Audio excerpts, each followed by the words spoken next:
Hello everyone, welcome to this week's Gran Turismo 7 Daily Race C Race and Strategy Guide. Bit more of a preview this one than a guide. We're in the Group 2 machinery, we're at Circuit de la Sarthe, Le Mans, and we have some dynamic weather in play.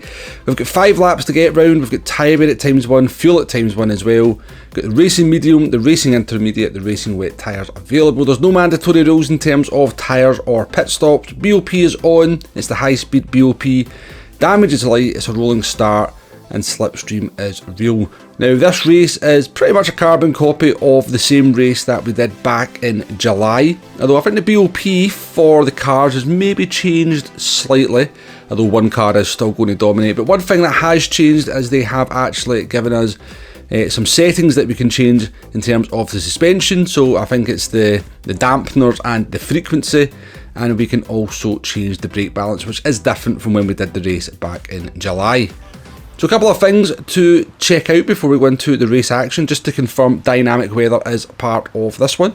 Here we are in McLaren F1 GTR in the qualifying session before the race is about to start. You can see the matchmaking timer there, and that's obviously rain on the windscreen, and you can see the radar there as well. So it is different every time you go in. There is definitely dynamic weather in this one, and it's going to be sort of different weather for each and every race. Next up, let's check out the top speed of each of the Group 2 cars down into the first chicane, and we'll go in order of fastest to slowest. So first up, we've got the Mercedes CLK at 188 miles an hour, the Lexus SC430 coming in at second at 186, along with the Epson NSX from 2008 also at 186. The 2008 GTR comes in fourth at 185 miles an hour. Then we have the McLaren F1 GTR at 184. We have the first of the 2016 cars, the Nissan GTR at 184 as well. The Lexus RCF from 2016 coming in at 183. Next up, we've got the Audi R5 DTM car, even with the DRS open, only getting to 182 miles an hour. And last but not least, the Honda NSX from 2016, also at 182. So a 6 mile an hour difference between the cars. And yeah, I'm going to show you what that looks like when it comes to a race. Now, apologies, this is replay footage that I've had to take a look at. There was an incident towards the end of this race, and I think it distracted me and I forgot to actually record the footage. So we're in the McLaren F1 GTR. Now I know it's not going to be the most competitive car around here, but this is the 8 o'clock split in the morning. I thought, you know, if there's going to be one race where I can use this car and maybe be semi-competitive, this might be it. But there was all sorts of cars in here. There was a lot of Mercedes CLKs, of course. There was some Nissan GTRs, some Honda NSXs. There was some Lexus SC430s. Somebody was even in the Audi R5. Somebody also taking a wee trip into Barrier there as well. But yeah, I'll show you some of the highlights of this race. Should demonstrate some of the problems. I've always had a bit of an issue when it comes to the Group 2 category. It's very much a mix and match of basically 4 different categories for me, and yeah, it leads to messy racing when all the cars are available and people are in the various different cars as well.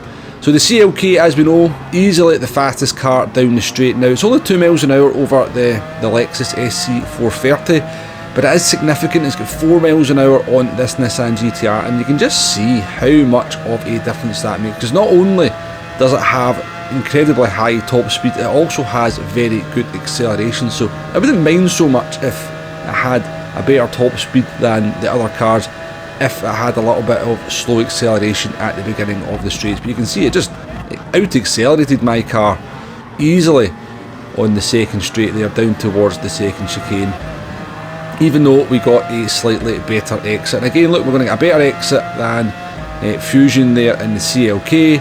We're going to get alongside. We've even got a little bit of slipstream, but as the sort of top end starts to come into play, that's CLK, and there's another one behind us, obviously in the slipstream.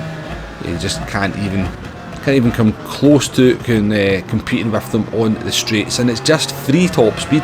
It's free lap time in a lot of ways, because, as I said, CLK's also got very good acceleration, and it's not too shabby around the corners as well. Now I think probably the best car in time trial will be the Nissan GTR from 2016.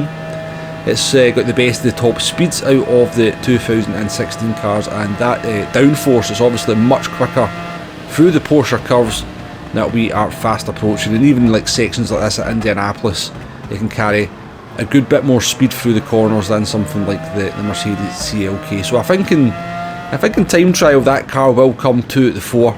But yeah, it just kind of highlights the problems of what happens when you put kind of sort of 4 different cars that kind of do the lap time in different ways, but also lap fairly similar overall.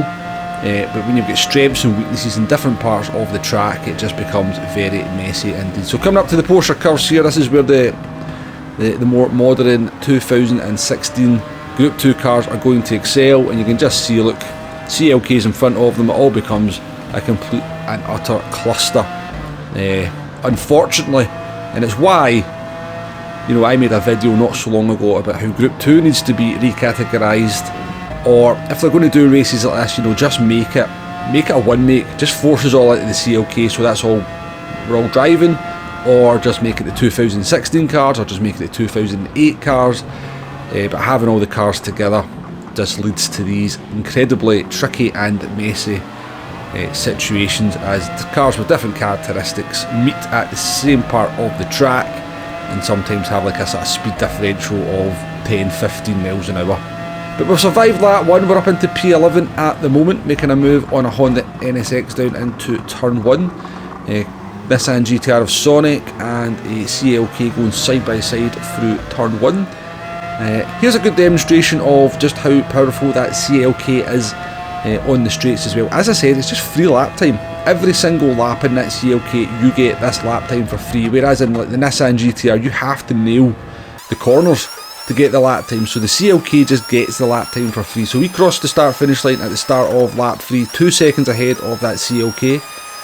And if we fast forward down the straights here, you can just see it's gradually closing up, and just once it gets into the slipstream, it's absolutely right with us. So we actually nailed this lap in the McLaren. It was a really good lap, but that CLK just gets the free lap time on the straights. Once it gets the slipstream, it managed to close up to us right before we got to the Porsche curves. Obviously, we've now got the box seats here because you've got the dirty air in Group 2 as well, so you can see the CLK struggled misjudging that corner just because they've not got the grip they might expect. We're also in the dirty air. I think we're behind an Lexus SC430 at this point.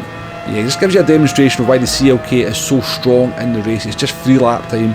You get that lap time every single lap, every single straight. There's no skill involved in driving the car fast in a straight line, but in order to make some of the cars with the higher downforce, the higher cornering speeds work, then you have to have the skill to carry the speed through the corners in those cars. So I think a lot of people will go for that CLK just purely for the free lap time.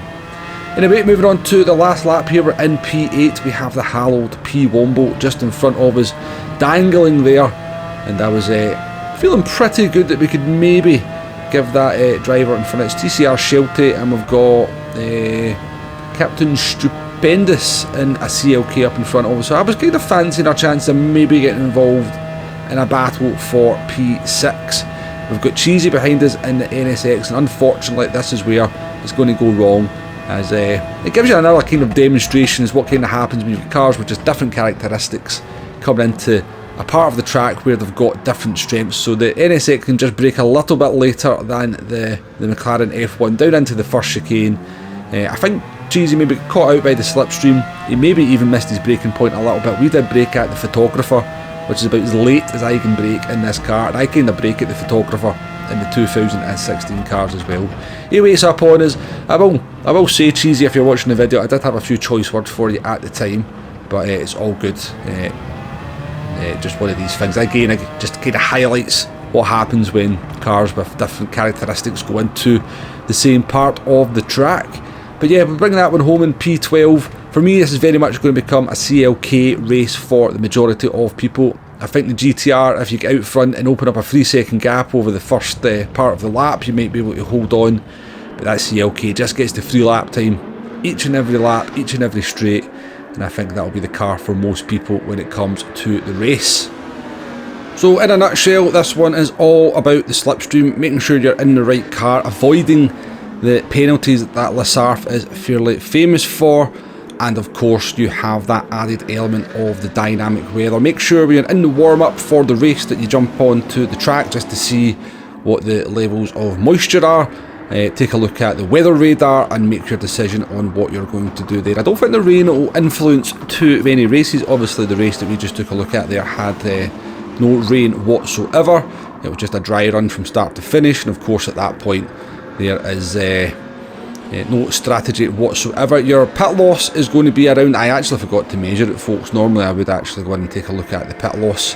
It's going to be around about 22 to 25 seconds at least in the Group 2 cars, so it's going to have to get pretty wet and it's going to have to be fairly sustained rain to make it worth your while jumping into the pits. But actually, do you know what, before I put this video out, I'll go and take a check on that pit lane loss and I shall put it at the top of the screen so you're aware how much time it's going to cost you if you make that decision to come in for wets or intermediates. But yeah, it should be a fun race. Dynamic weather always brings out the best of GT7. We'll say I'll be streaming this at least 2 to 3, maybe even 4 times over the course of the week.